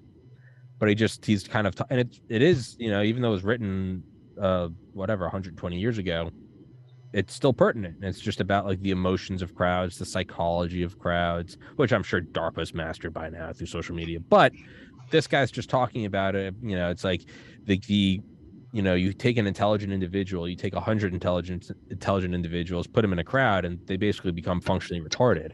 Like, you don't need to offer them evidence. Everything's emotion based. Like, you can just get them riled up. But then you just has these little like just these quick phrases at the end of sentences here and there that makes you realize just how different like the world was back then. He's like, crowds are appealed to by their base instincts and hysteria, much like women. And then he just goes on to the next line. And like, I constantly, I mean, JP, you know, I've been listening to this book for a day, but it just constantly makes me think of my brother John. Like, that's something he would point out, is like this book about like how to rise to totalitarian power. It's like a crowd of rioters can be led to fire and fury because they don't think with their brains, much like a hysterical woman. And it's like pure sighted, and it's like this guy's like a Harvard professor. You just see all the other like old white guys with like pipes, like in dude. It's like the child's mind and that of a female hysteric bitch. And then he just goes, much like a housewife with two black eyes. and then it just goes on, and it's like, I love watching the old like Sandia National Lab videos, because it'll be like, you know, like 1951 from Mercury, Nevada, like the new jet engine being funded under Eisenhower's Atoms for Peace. It works hard, and it's like, And it's like, and much like the Coca-Cola company, where and you just see these tiny little like subliminal messaging of just like, much like industry is good for the mind and body and taming the will of savages, we tame the will of atoms. And you just like these tiny little like, wait, what was that? Like, these are the guys that also are like, we measure the sizes of skulls. Like, they just throw it out there like, my slave does good work. And you're just like, motherfucker, what? But that's kind of been on my mind lately. It's just listening. It's like a brilliant book on psychology. And it's like only two people in the world lie innocently because they know not better: children and women. he just keeps going. And this is like a critically acclaimed author. He's like, your house could be burning, or like much like a war could be approaching, like the Western Front of the Great War could be approaching your house. A woman would not realize. It's not until you come home with dirty shoes. In that same way, 10 ships can sink and no one cares, but one Titanic sinks and the world descends into hysteria. And you just imagine this guy drinking out of a tumbler, just backhanding his wife because like the omelet's not ready, and he was just like dictating his thoughts, and everyone's like, bully, like, bravo. It really is like the most comically just like sexist. He hasn't dropped it. Oh no, he has actually. He was like, all crowds are hysterical, but none is more hysterical than that of the Latin. And he just goes. Sorry if you guys didn't want to be present for my praise of this guy, but I can't stop laughing. It's putting that, like you said, the cycles. That right there is reinforcing that cycle to happen. Yeah, but it's also funny. Oh, it's fucked up. So like, hilarious. That's where I find like my own humor. Spent the first hour of this podcast like, how can the world be better? And then it positions to like, I kind of just want to see Trump tweet the nuclear codes because, and it's like, maybe that's why we're here. Like, I stopped drinking a couple months ago because I was having panic attacks, and I'd have a panic attack and I'd be like, I can't drink anymore. I have to stop. And then like a couple days would go by and I'd get back to doing podcasts and exercising. And then Friday would roll around and I'd be like, it's time to get fucked up. And like a dog eating its own vomit and then throwing up again. Like after enough iterations, I was like, I need to stop this. In that same way, though, it's like maybe that's why the world is fucked, is because you can have these grandiose talks about how to make it better. And then it comes down to like, it would be funny. And like, maybe that's why we keep getting back to this point, is because like, it also would be funny. With humor is one of the best things in the world. There's nothing else like it. The dopamine, everything it releases and how you feel is great. And if you can't laugh at yourself, you're not going to truly enjoy humor. If you don't laugh every day, there's no point in living. You know, we've all seen the worst that people can do in many aspects. And we still fucking laugh our asses off at almost the same things, you know? I always try to laugh. I always try to see the good in stuff. If not, then I'm going to make fun of it. And it's going to be fun for me. Hopefully somebody else laughs. But that's the best part, too, is when you're laughing and no one else is. You're just like, what the fuck's wrong with this guy? Like, that was really dark, man. It's like, shut up, pussy. Like, fuck. Yeah. Dive into the dark, because that's where the real funny exists, in my opinion. Because if you can look at something really fucked up and like really dark and laugh at it, then it really it holds no power over you anyway. So like there's nothing funnier than like on my bingo card for 2022 not having like Kanye going against the Jews. Like, yes, it's evil and anti-Semitism does lead to genocide, but like that being said, right? You can't not watch it. It's hilarious. Like, it's not. It kind of gives me good vibes for 2024, because we're kind of like revisiting those same trends, like just laughing at stuff that shouldn't be laughed at. But it should be. But it should be laughed at. Socially, we shouldn't be laughing at it, but okay, but it's also like in that regard, we shouldn't be laughing at fucking anything. So yeah, in that regard, we shouldn't be doing anything. But like, there is something funny about it. It's bad, it's evil, but it's also kind of funny. Like, I always laugh at this. So Hitler had multiple layers. One of them was a castle up in the mountains. And he would bring Ava Braun up there. And in the throes of an amphetamine frenzy, he would do his impressions of World War I machine guns to her. And that was just like a side sentence in a book I read last year. But I always think about, like, let's really unpack that. Adolf Hitler, in his like little suspenders, is up there with some whore, some Bavarian whore, while the world is on fire. His pupils the size of dinner plates on meth, and he is literally going like, that's funny. And yes, he was the architect behind the Holocaust, and that's not funny. But like, that's not funny. You cannot tell me that's not funny. You know why? Because they're just people.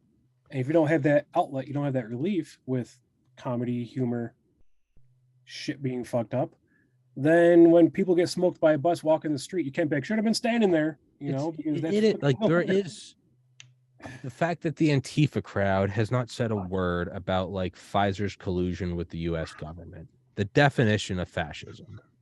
The fact that the punch a Nazi in a face crowd are cheering on the Azov battalion, self-admitted Nazis.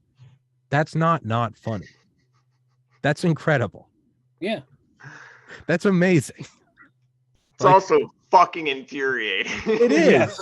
It is. But like, when Chris Matthews comes out and says these politicians were on Epstein's plane because they don't have enough money to afford plane tickets, and Jeff was just a friendly guy who would offer them their, like, the defense is so absurd that yes, they were, you know, raping and probably sacrificing children on his occult island. But it's kind of funny to see an anchor with a straight face be like, Bill wasn't out fucking children on this island. He just didn't have enough money, and Jeff lent him his plane. That's not funny. And I'm not saying that like we shouldn't try to make the world better, but it's also hilarious. It is. I'm not sure if I'm winning you guys over with my argument, but no, Tommy, I'm all with you. When I was going to school, I was told that because I was a white male, I had nice camera equipment. And the person that said this, identified as all genders, was also white. I go, don't you identify as a white male? Where's your shit? Like, it was, after I said, I started laughing. I'm like, that's actually pretty fucking good. You identify as a white male. Where's all your nice camera equipment? You know, I worked for mine. Oh, you don't work.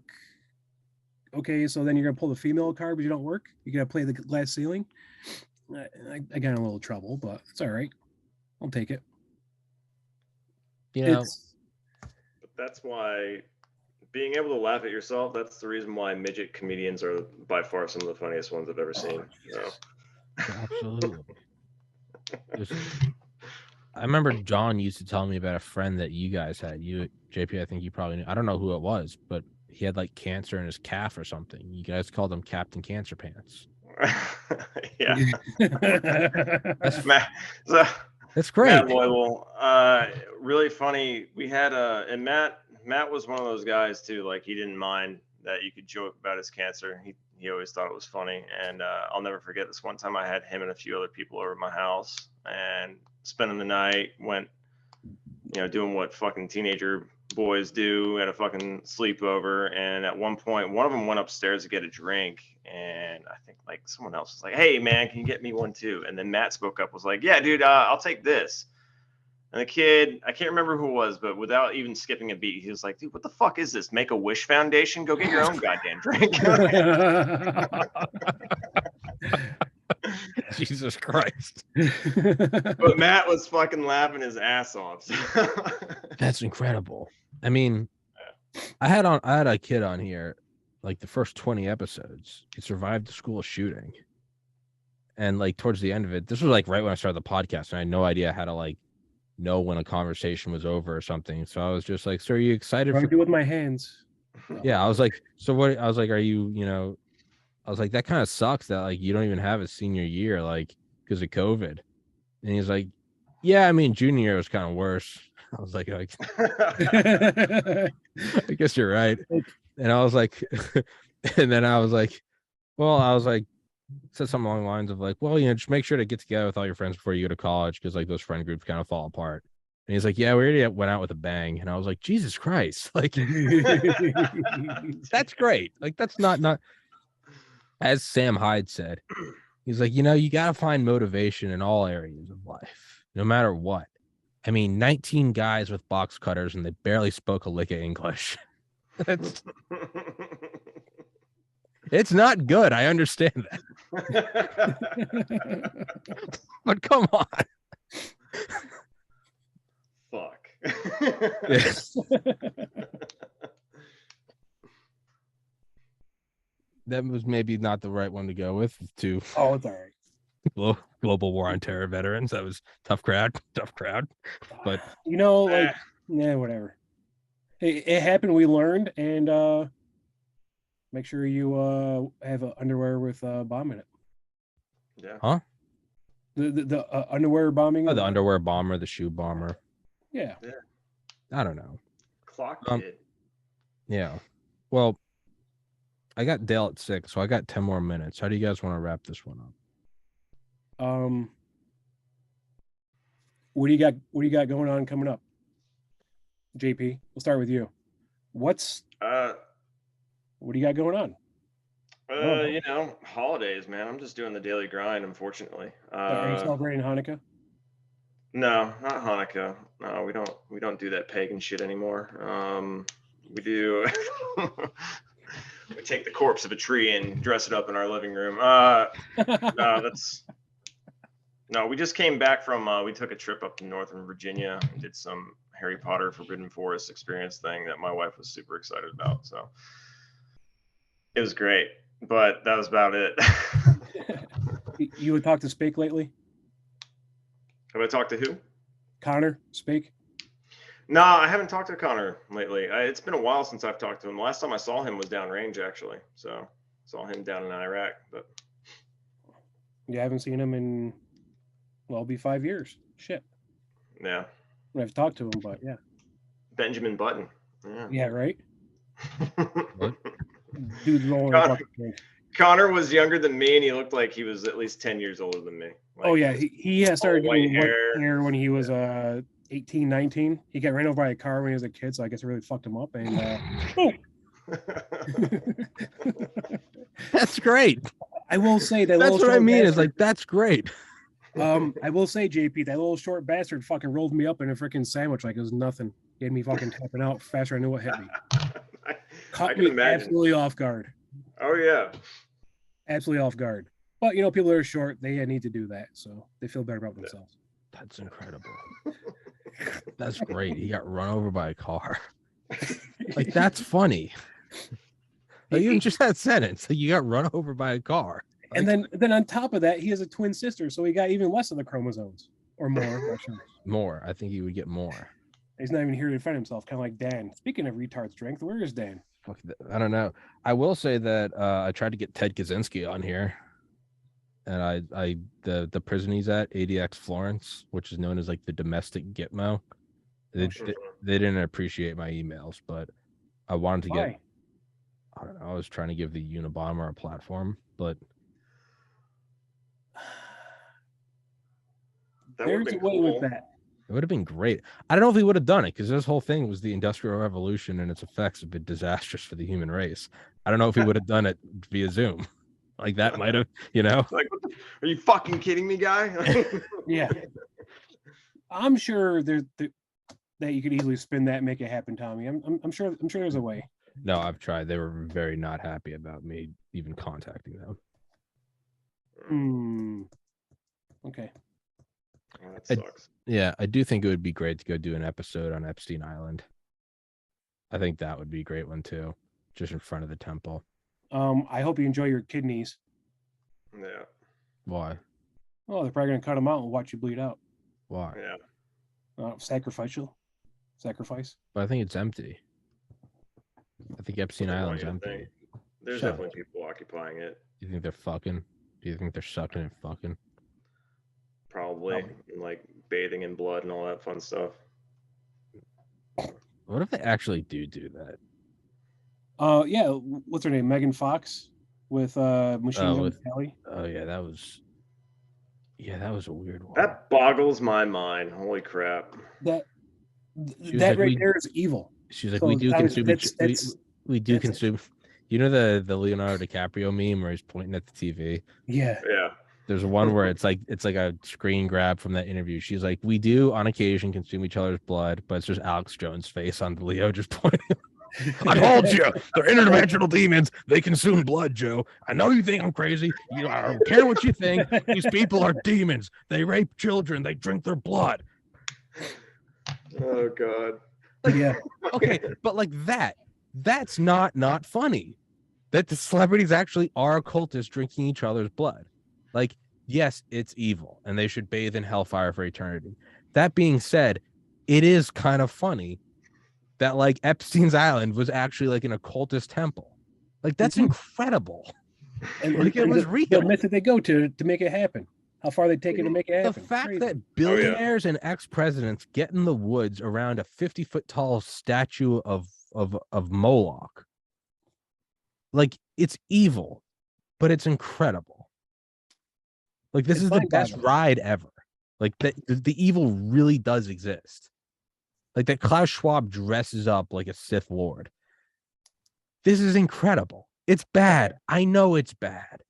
But the evil of today is so much more tasteful than Stalin or Hitler. They just screamed about nationalism and rounded people up on campus. We have real life demon worshipping pedophile villains. This is high production quality. JP, you're muted.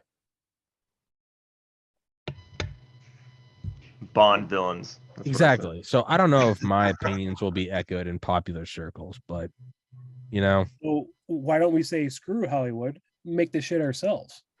Go to Bollywood and get some hairy Indian men to dress out Jeffrey Epstein sacrificing a child. If you haven't seen RRR, you're fucking wrong. So it's a good film. Where's that? It's from Bollywood. It's like an action. It's ridiculous, but it's phenomenal. Tommy, I think you'd like it. I'll watch it.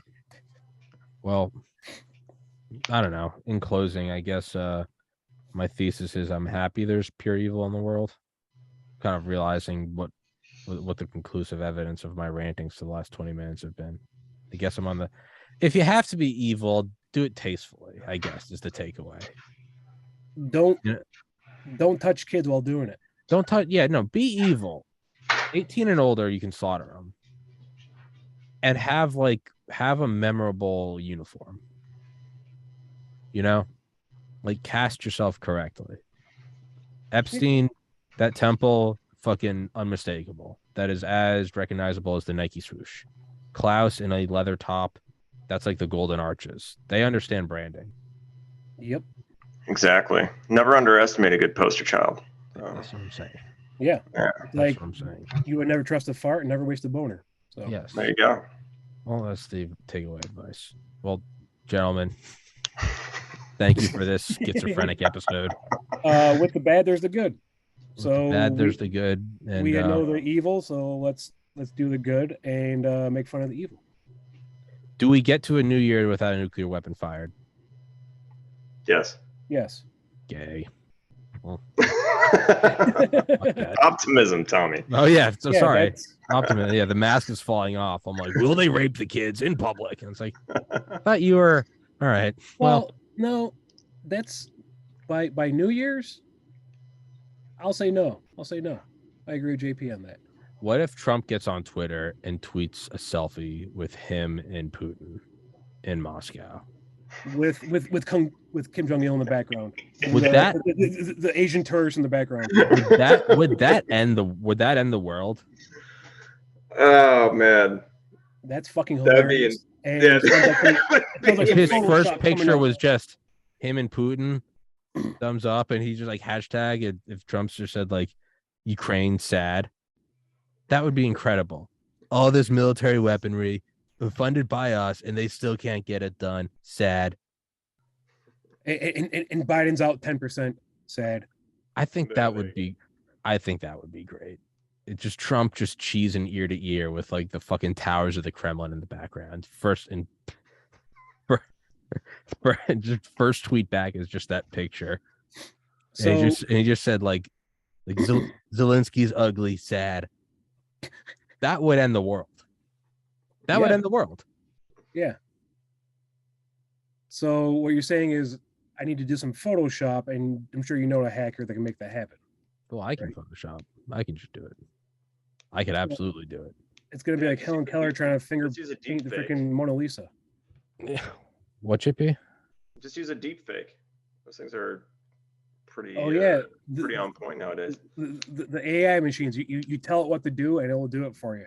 I told him like, hey, I want to see the Milky Way with the Grand Canyon, and AI made it on my freaking phone. Oh yeah. No, I did one of those. I did 9/11 Lego set, and I did Dick Cheney drinking with Osama bin Laden. And it's him and it's bin Laden and Cheney clinking tumblers. It was actually pretty good. That's fucking. It was hilarious. actually pretty good. 9/11 Lego set wasn't as good as I wanted it to be. Some of them, if you like Ronald McDonald at like War Crimes hearings, that's a good one. Some of them are fucking great. I'm gonna have some fun tonight with it. Yeah. And then there's like the Kool-Aid Man riots or something, and it was like there was like the Hamburglar, and it was just like a bunch of like 2020 riots over like the shooting of an unarmed Hamburglar. Like, I mean, maybe that's it. Maybe we're just like opening the portal to AI. Maybe this is the final coup. Yeah, 2030 is the Great Reset. Is that when the AI is like, boop, we're taking over? Skynet is fully self-aware. And make sure you log in, JP, to Skynet. Mhm. Yeah. JP, can you drone my apartment? I can Hey, see what I can do. JP, can you drone like Tommy's voice? No, I mean that is what I want for episode 1000. I want a Hellfire missile. So Tommy floor are said you he on? wants to get swatted for the 1000th. No, but I want to be swatted unlike anyone's ever been swatted before.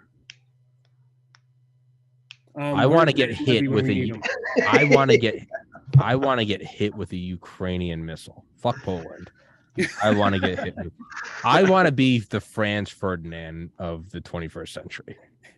A shot kills. I don't think that'll be grounds to draw Article 5 though. But just get a Russian missile. I want to get swatted by Spetsnaz, and that sets off World War III. I want to be responsible for it. Jesus Christ. That's what I want. That's what I strive for in this lifetime. Swatted by Spetsnaz while getting a Hellfire into your apartment. Yeah. Oh, that. Well, then that would be World War III because you'd have killed Russian soldiers. Oh yeah. But I wasn't aiming for them. I didn't know that they were in there. Oh, they don't care. I don't care. And they should have been standing there. So that's what I want. Well, Tommy, love you, brother. I love you too. I love you, JP. Happy Thanksgiving, guys. And I will be up through obviously in September, but I want to come up ahead and or sometime late spring, early summer, and feed the birds with you. You're in Maine, dude. Shit's legal. Fucking get high. Yeah, it's good for your mental health. I'm down to go kill a homeless guy. Wear a GoPro, go viral. I don't know if that's legally actionable, so I didn't mean that. All right, we gotta wrap this one up. All right. God bless.